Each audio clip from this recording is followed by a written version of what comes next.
Hey YouTube, welcome to the first ever MC Rockett video.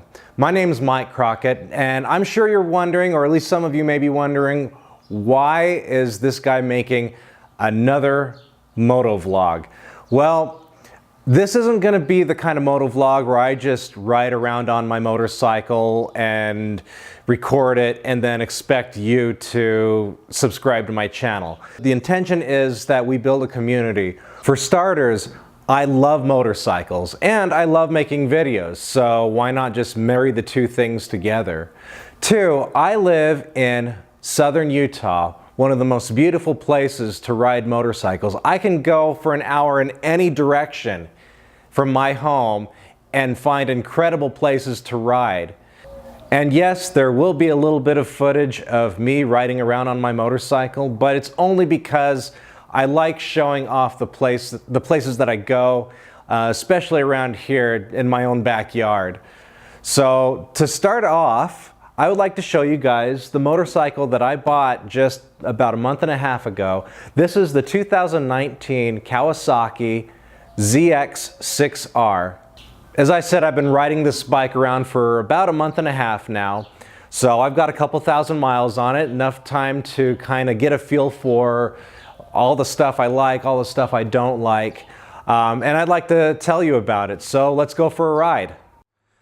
So here we are. Once again, I am on the 2019 Kawasaki Ninja ZX-6R. And we're just gonna take it for a ride here, and we'll talk about the things that I like about it and some of the things that I wish were better. Let's get going.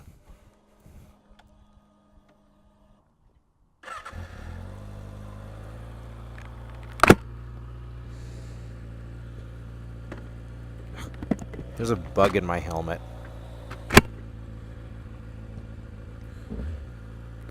All right, let's go.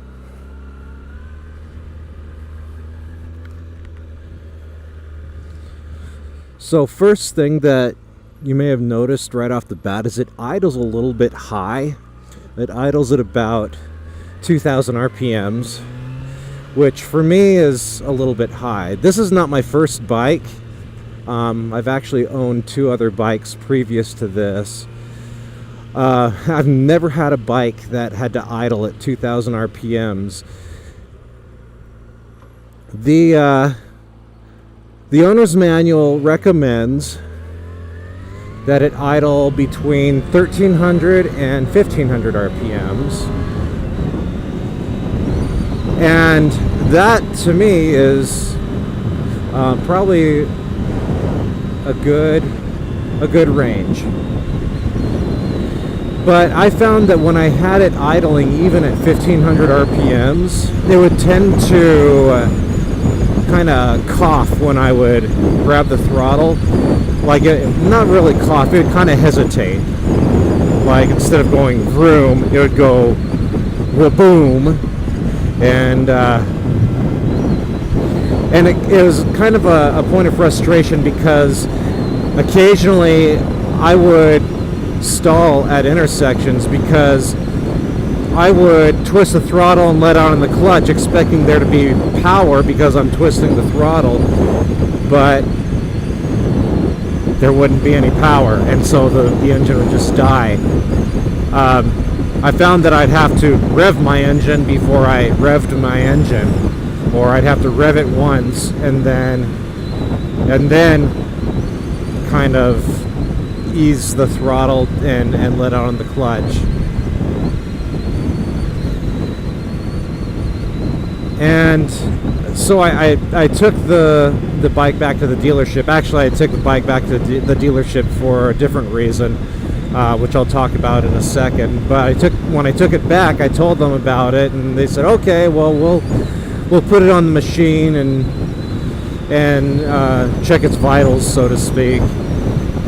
And when I got it back 2 days later, they're like, "Oh, well, we found that." Well, we called Kawasaki tech support, and they said that they find it works best if it idles at 2,000 RPMs. So my immediate question was, okay, so you're a Kawasaki dealership. Why didn't you already know this if this is the case, if this is what Kawasaki is recommending? Because I can't be the first person who has read the owner's manual and then followed it to the letter and set my idler at 1500. They didn't really have a good answer for me there. So that's kind of one of my biggest gripes about this bike, and it's not necessarily a gripe. I shouldn't say gripe. So it idles at 2,000 RPMs. That's really a minor thing. So the reason I had to take it back to the dealership, the real reason I had to take it back to the dealership was because right after I signed papers on it, the salesman was going to put a tank protector on the gas tank, and as he was cleaning it, we found that there were actually a couple of chips in the paint. So I was taking it back in so that they could replace the gas tank, because Kawasaki was really good about being willing to replace the gas tank for me, since it wasn't me that chipped the gas tank. So I guess that's a plus in Kawasaki's favor. So now to the bike itself. I really like this bike overall. As I said before, this is my third bike. My first bike I bought back in 2004. It was a 2004 Ninja 250R. So not a real big bike, but big enough that I could use it as a commuter, which I did. And it was big enough that I could still take it on the freeway. I could still get it up to 120 miles per hour. Not that I ever did that, of course. No, I did a couple of times, just to see what it could do.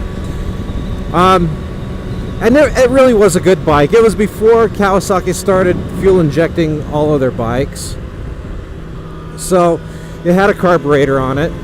I had to choke it when I started it, and it was fine. My second bike was a 2005 Suzuki SV650S. So it was the S model, which meant that it had a half fairing. It's still considered a naked bike. It had a very aggressive sport bike feel to it. The riding position was very aggressive. The riding position was actually very similar to what I have on this bike. Man, it's windy today.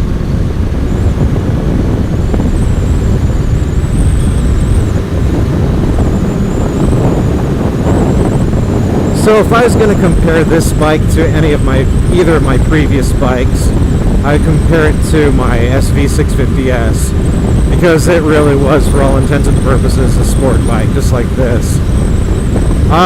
So long bore 636, so you're going to have a little bit more torque in the low range and a little bit more power in the high, because you have 38 cc's more than like a CBR 600 or a GSX-R 600.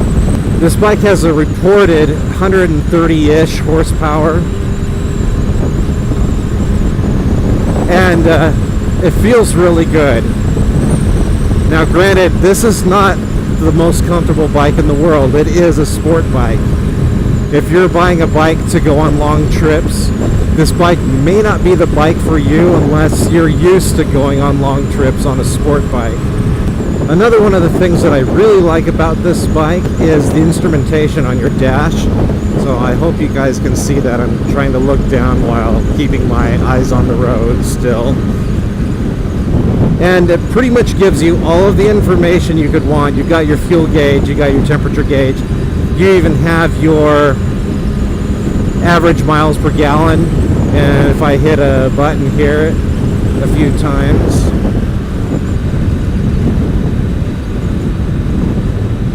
It shows me my miles per gallon in the here and now.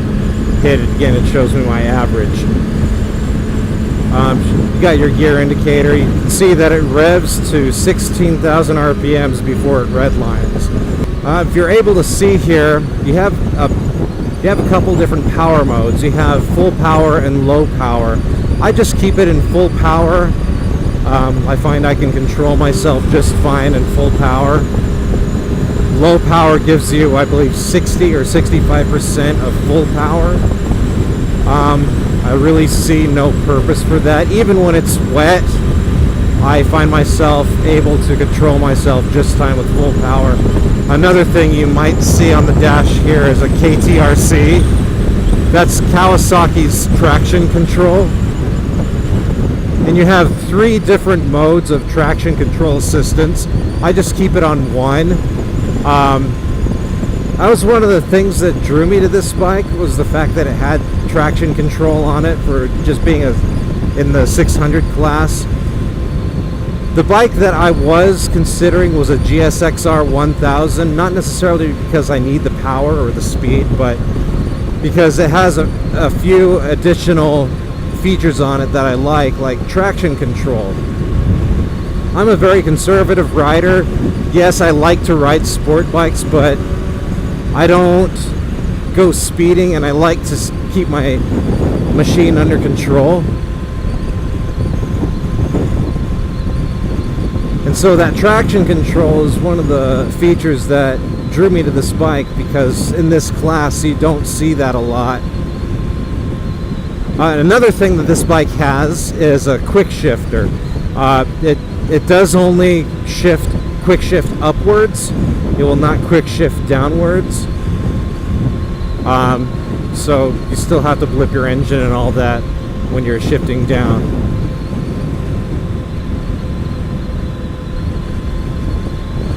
As far as how this bike feels, it feels really good. It accelerates really well, as one would expect a sport bike to in this class. So at this point, I'm just going to kind of ride and show you guys the scenery. There is a lot to see here in southern Utah. So I'm cruising at between 65 and 70 miles per hour. I'm in 6th gear, and RPMs, I'm between 6,000 and 7,000 RPMs. So one of the things, if you read the specs, or if you read the web page on Kawasaki's website on this machine, is that they took out one of the teeth of the engine sprocket, so you gain a little bit more torque and a little bit better acceleration. However, you lose a little bit of top speed. So I've not yet tried to top out this bike, but it said that it'll go about 165 miles per hour. I figure that's enough. That's enough to get arrested. So I'm not really concerned about top speed on this bike. Well, you can see this scenery, and there are roads here that actually twist through some of these mountains that you see.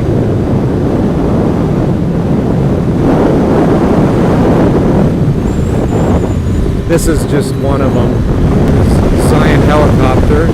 So if you haven't guessed, we're heading towards Zion National Park here in southern Utah. I'm not actually going to go through Zion because I don't feel like paying the fee to go through, and I don't have a pass. So we'll just kind of, whoa, a little bit rough there. We'll just kind of go up to the gates of Zion. Check out that mountain there. Look at this. This is what I'm surrounded by.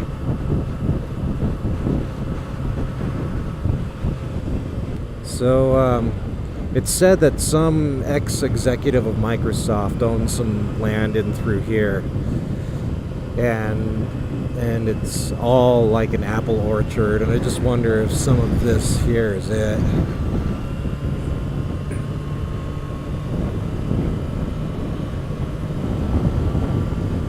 I get the feeling it probably is.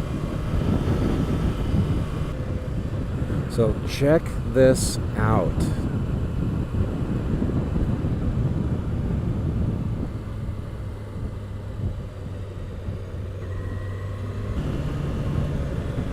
See lots of tourists here in this area.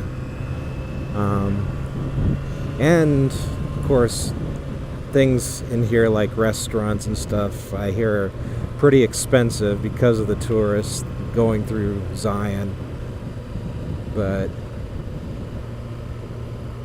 this is one of my kind of my favorite places to ride, just because I can get to it within just a few minutes of my house.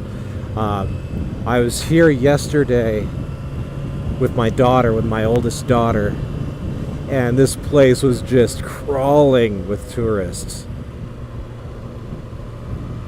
I mean, I was having to go like 20 miles per hour through the whole place and stop like every few feet so that a group of tourists could cross the street. And we're getting pretty close to the end of the line here.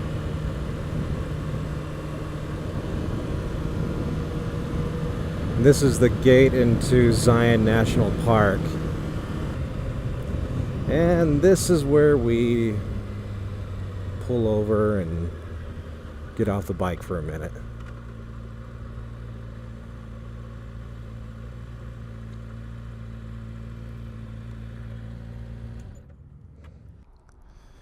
And this, you guys, is my backyard. This is why Southern Utah is such a great place to ride. Because the weather stays like, well, it never gets too cold here. We don't get down below zero. So even in the winter time, as long as you bundle up, you can still ride, which I do typically. But just the scenery, and there is lots of this here, and there are lots of roads, twisty roads that go through this kind of stuff. So yeah, let's start her up and get it back on the road.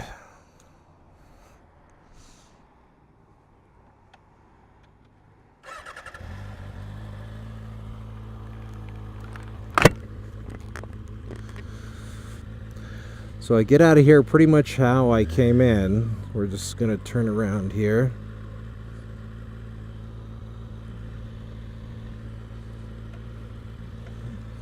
And of course, be courteous to other people.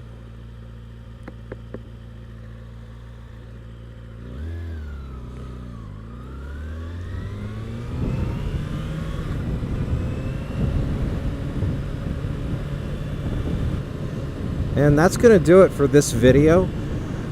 Again, I want to build a community around this, so Southern Utah is a great place to ride. If you want to meet up with me and ride, I love riding with other people. Hit me up in the comments. We'll figure out some way to meet up if you're local to this area, or if you're just passing through and want to go for a ride. Don't forget to mash the crap out of that subscribe button. There's going to be more videos. I'll talk more about the bike. I'll talk about some of the products I use to make my ride more comfortable, more enjoyable, and let's just have fun with this. Until next time, ride safe.